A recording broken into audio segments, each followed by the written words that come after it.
बड़े धोखे हैं इस राह में, बाबूजी धीरे चलना जरा संभल के। दोस्तों, आज हम मध्यम वर्गीय लोगों की बात कर रहे हैं जिनकी संख्या करोड़ों में है। किस प्रकार उनके साथ भारत सरकार धोखा कर रही है। चक्रवृद्धि ब्याज जो उन्होंने लोन लिया है, कहा तो गया कि ईएमआई में 6 माह की छूट दी गई है। पहले 3 माह की थी, बाद में 6 माह की छूट कर दी गई, लेकिन चक्रवृद्धि ब्याज की दर से वसूलने की नोटिस जारी हो रही है। जी हाँ, अभी आपने वित्त मंत्री का बयान भी सुना। भारी भरकम सौगात लेकर के आई थी।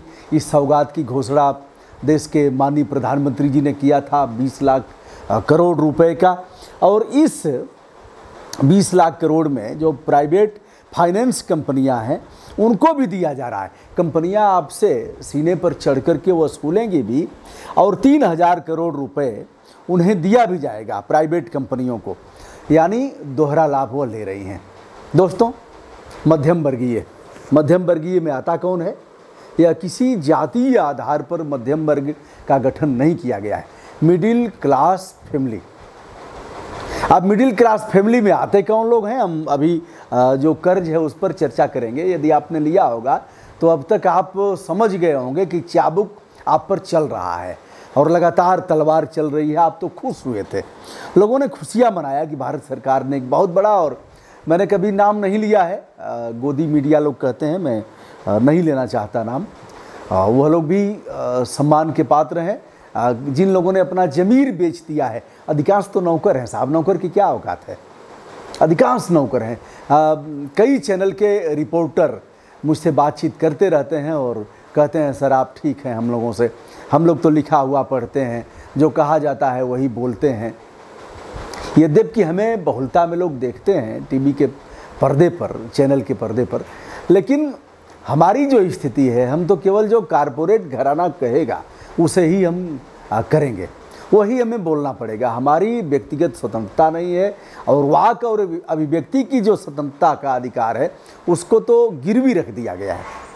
दोस्तों, ऐसे तमाम पढ़े लिखे नौजवान हैं जो केवल और केवल नौकर क्या करेगा?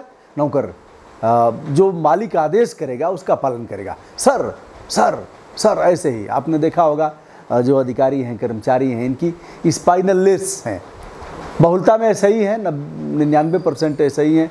कुछ बेचारे अकड़ते हैं तो उनका ट्रांसफ़र हो जाएगा, निलंबन कर दिए जाएंगे। और कुछ अमिताभ ठाकुर जैसे लोग हैं, डॉक्टर एसपी सिंह जो प्रमुख सचिव थे, उनके जैसे लोग हैं न्यायिक सेवा में, जो सीबी पांडे जैसे लोग रहे हैं, जो भिड़े हैं। ऐसे तमाम नाम हैं,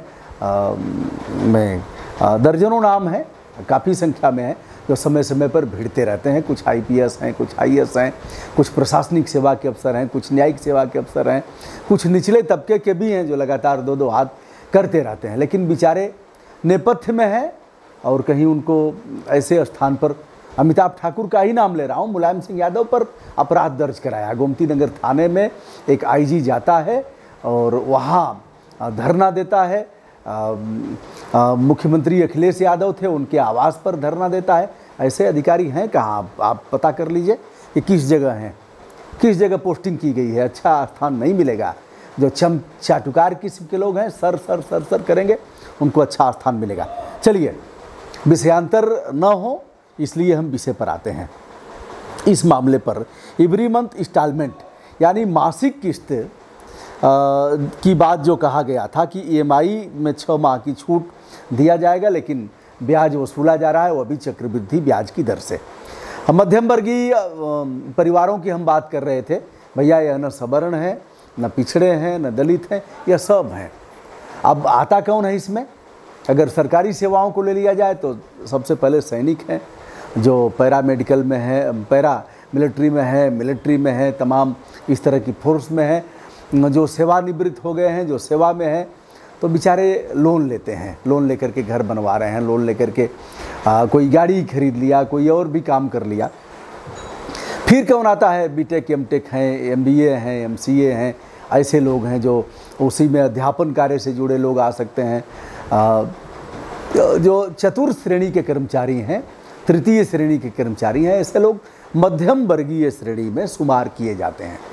इन लोगों ने लोन ले लिया, लोन लेकर के ऐसा कर रहे हैं, मकान बनवा रहे हैं। ऑटो किसी ने खरीद लिया, किसी ने बाइक खरीद लिया, किसी ने ट्रक खरीदा, किसी ने पिकअप खरीद लिया कि हम अपना जीवन यापन कर सकें, धंधा हमारा होगा जिससे कि उससे आय होगी और हमारे परिवार का भरण पोषण होगा, डिग्निटी के साथ, गरिमा के साथ हम अपना जीवन यापन करेंगे।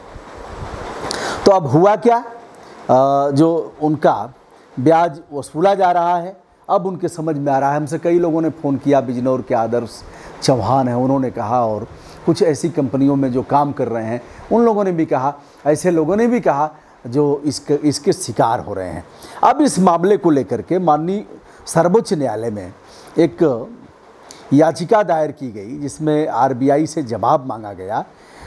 यह अशोक जस्टिस न्यायमूर्ति अशोक भूषण, न्यायमूर्ति संजय किशन कौल व न्यायमूर्ति एम.आर. शाह की खंडपीठ ने कॉन्फ्रेंसिंग के जरिए सुनवाई करते हुए अधिवक्ता से पूछा कि यह छूट के दौरान चक्रवृद्धि ब्याज की दर से क्यों वसूला जा रहा है, फिर यह दोहरी मार क्यों।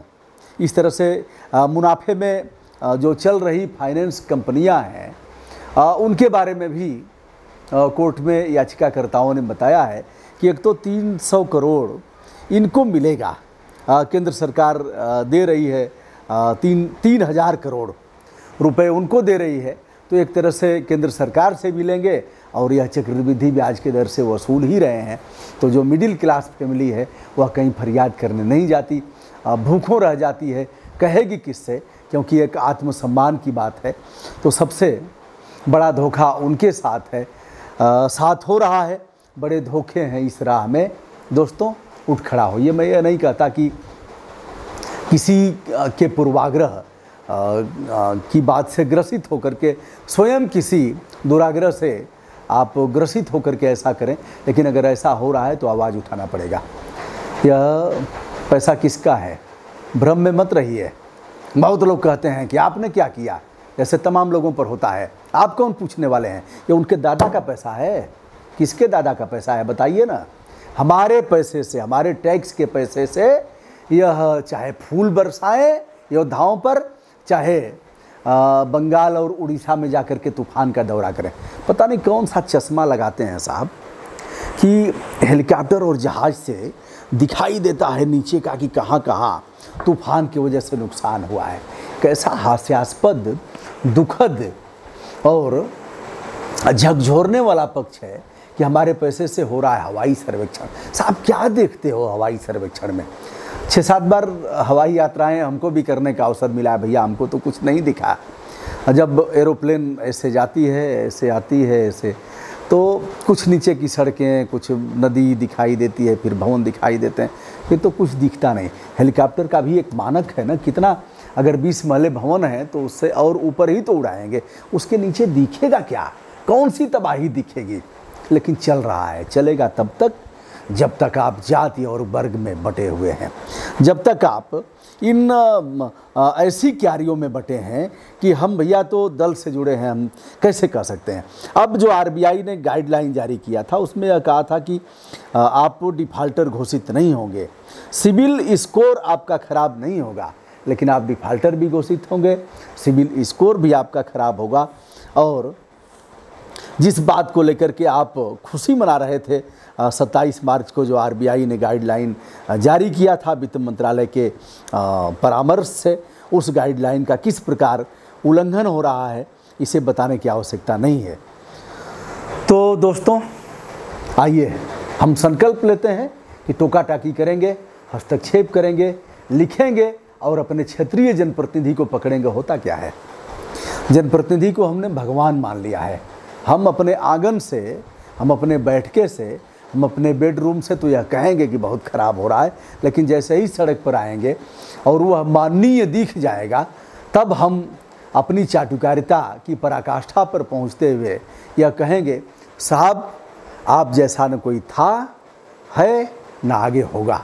तो जनप्रतिनिधि का मन बढ़ेगा ही, गिरेबान तो पकड़ना पड़ेगा।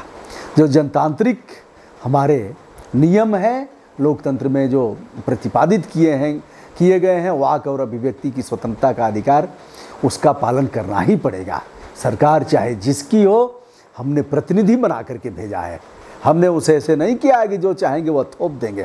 फिर मैं दोहरा रहा हूँ कि किसी को, किसी मुख्यमंत्री और प्रधानमंत्री को अधिकार नहीं है कि बगैर कैबिनेट की सलाह के ऐसा कोई निर्णय ले, 8 बजे आ जाए और कह दे बहनों भाइयों 12 बजे रात से निर्णय। किसने अधिकार दिया? एक बार लोकतंत्र के पवित्र ग्रंथ को पढ़ लीजिए।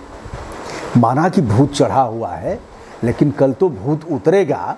भूत अखिलेश का चढ़ेगा, भूत मुलायम सिंह का चढ़ेगा, भूत मायावती का चढ़ेगा, भूत ऐसे तमाम जो पॉलिटिकल जो राजनीतिक लोग हैं उनका भूत समय समय पर चढ़ेगा। उस भूत चढ़ने पर हमें यथार्थ दिखाई नहीं देगा, लेकिन कल तो भूत उतरेगा। दोस्तों, मैं हूं ब्रजभूषण दुबे, यूट्यूब चैनल ब्रजभूषण मार्कंडेय से आज इस विषय पर चर्चा करते हुए कि किस प्रकार जो मध्यम वर्गीय लोग हैं उनके साथ धोखा हो रहा है और उनके साथ इस प्रकार जो केंद्र सरकार ने फ्रॉड प्ले किया है उसकी निंदा करता हूं, भर्त्सना करता हूं और आगे आपसे चाहूँगा चुप मत बैठिए और अधिक से अधिक इसको शेयर करिए, सवाल करिए। क्वेश्चन रेज तो करना ही पड़ेगा।